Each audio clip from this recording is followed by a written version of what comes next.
Hey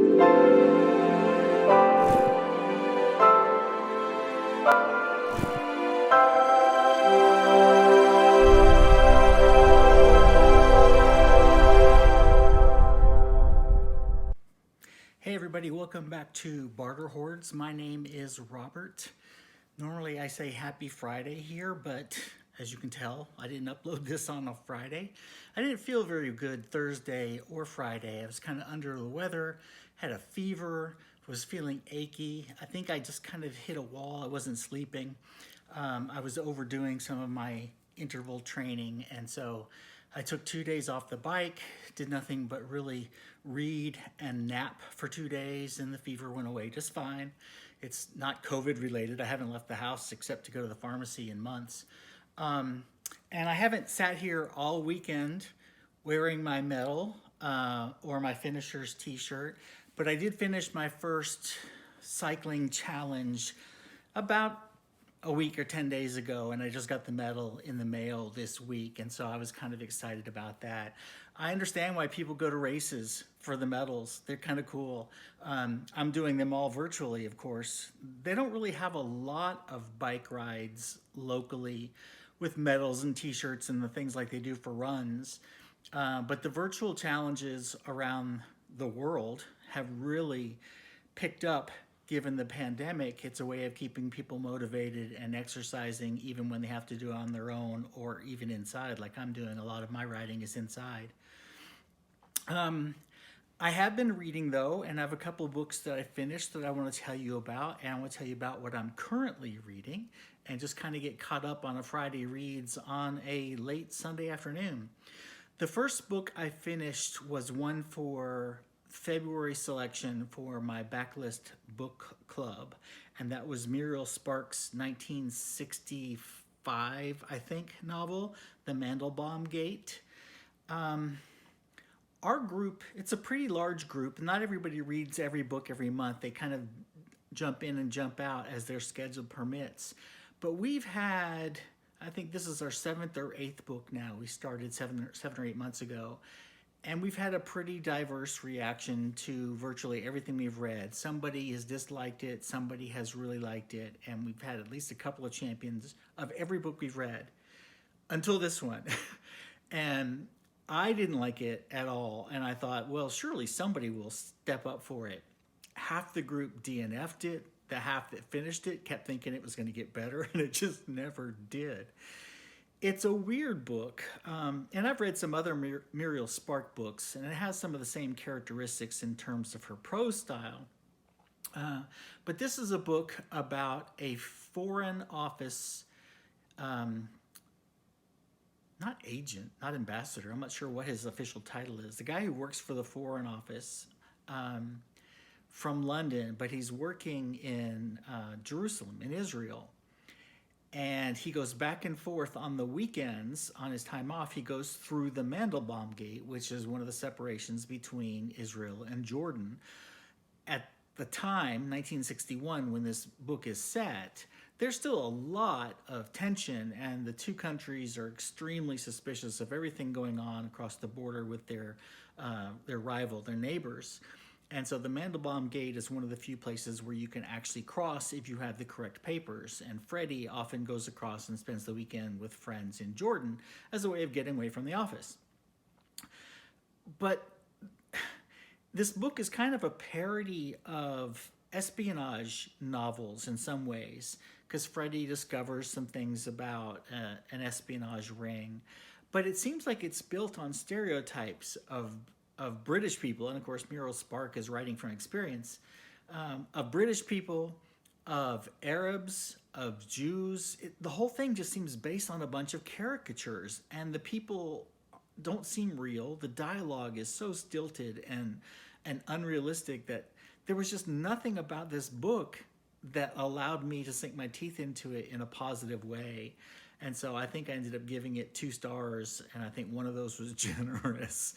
I have read The Prime of Miss Jean Brodie and liked it a whole lot more. And I've heard Memento Mori is really good by Muriel Spark, but I haven't read that. And I've heard her short stories are really good, but I haven't read those yet. But this one was a complete dud. I can't recommend it at all. Fortunately, I followed it up with something that was a complete joy. It's a 2020 novel. It is one of the books that's in the field for the BookTube Prize this year. It's Swimming in the Dark by Tomasz Jedrowski. It's a debut novel. It's set in 1980 or 81 in Poland, with some flashbacks to 1968. And it's the story of two men who fall in love, but their relationship is complicated for a number of reasons, both personal and political. And it's about the society that they grow up into as a Soviet bloc country. Homosexuality isn't technically a crime at the time in Poland, but it might as well have been, because the government would use it to blackmail you and use it against you. And it ends up separating these two men. And you know that right from the first chapter, because the whole book is the narrator writing a letter that he doesn't intend to mail to the other man after they've already separated. The narrator has moved to New York. He's left and gone to the States. And so you know from the beginning that something has separated them, and you find out all the things that do. But it's such a poignant story in the sense that it describes what it feels like when you first start becoming aware of love, of falling in love, the pain that's associated with that sometimes, the joy that's associated with that sometimes. The emotions that are portrayed in this novel, I think, are just done beautifully for a debut book. It's really well done. And I also happen to like first-person narratives, and this is one that's done really well. Even though it goes back into the past a couple of times, it's not one of these novels that just jumps around so often that it makes your head spin. So I really think this is terrific. I think the cover's kind of, I don't know, kind of a bland, not very appealing cover. So don't let that turn you off. The book itself is wonderful, even if the cover just kind of leaves you, terrific book. So glad I read it. So those are the two that I finished last week. The one I finished right after that, probably on the weekend when I should have been filming this Friday Reads video, is Kelli Jo Ford's book, Crooked Hallelujah, another BookTube Prize fiction entry this year. Now this book is listed as a novel, and the Dust Jacket copy calls it a novel, but it has some elements of a collection of short stories that bothered me a little bit because I'm reading it like a novel. And there are some sections in there that are about characters you've never met before, and they are only in the most remote way tangentially related to the other characters. It is the story of 4 generations of Cherokee women, mostly in Oklahoma. Some of the story takes place in North Texas too, but mostly in Oklahoma. They are in a family that considers themselves holy rollers. They are called holiness families. The grandmother is kind of a quiet, loving force, but the mother of the main character is the real holy roller, and she is firm and strict and no tolerance for any nonsense. And then this picks up in 1974 when the 3rd generation, Justine, the holy roller's daughter, gets pregnant as a 15-year-old in what can only be described as a rape. She breaks out of the house, sneaks out of the house at night to meet this guy she doesn't really know very well. He's quite a bit older than she is. And even though she says no to him, she does so fairly softly, and he completely ignores her and has his way with her. And of course, she gets pregnant from that one encounter. And then the 4th generation, of course, is her daughter. And the story, this is one of those that it does make your head spin a little bit because it jumps around in terms of point of view, in terms of chronology, it adds characters in that you have no idea why they're there or how they got there. And it's one of those that started off so promising. The first 40 pages or so are a single section, and I was really drawn in. I thought this is going to be really good. And then it started its roundabout chronology jumping and point of view jumping and story jumping, and I lost a lot of momentum with the book. So I think it was a great promise that wasn't really fulfilled. But another debut book that shows a lot of promise. So that brings me to the 3 that I'm currently reading. I picked up a brand new book by George Saunders. It's A Swim in a Pond in the Rain.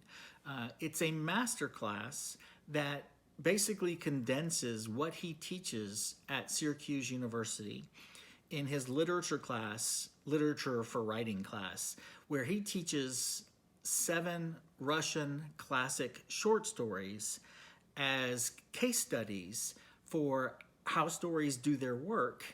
And it's a great discussion of how people read stories, and as a writer, why you need to be aware of how people read. I've only read the first 2 sections, and the short stories are included in the book, so you don't already have to know these stories. They're included for you. And in fact, in the very first chapter, he only gives you a page of the story at a time, because that's the way he teaches it. He calls it a page at a time. You'll read a page of the story, and then you'll talk about how the reader would respond to that. And then you get another page of the story.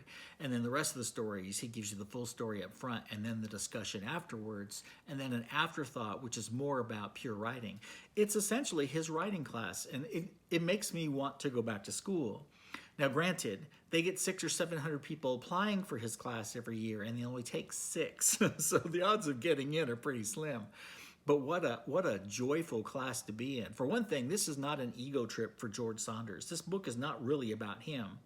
He does use some examples of his own struggles as a writer and his own philosophy as a writer. And he's not about theory. He's not about pretension. He's talking about how people think when they read a story, and how it's the writer's job to know that and to write the story to make that work for the reader. And it is just an absolute joy to read. I'm really loving this book. I'm only a third of the way in, but I think it's going to be a 5-star read for me. And then the contemporary novel that I'm reading right now is White Ivy by Susie Yang. This is an immigration story. It's the story of a young girl named Ivy who was born in China. Her parents left her in China with her grandmother for a few years while they got established in the United States. And then they sent for her, and then eventually sent for the grandmother as well. And Ivy is rebellious. She doesn't really want the stereotypical immigrants' children's experience where you will become a doctor, you will study hard, you will be obedient. She rebels.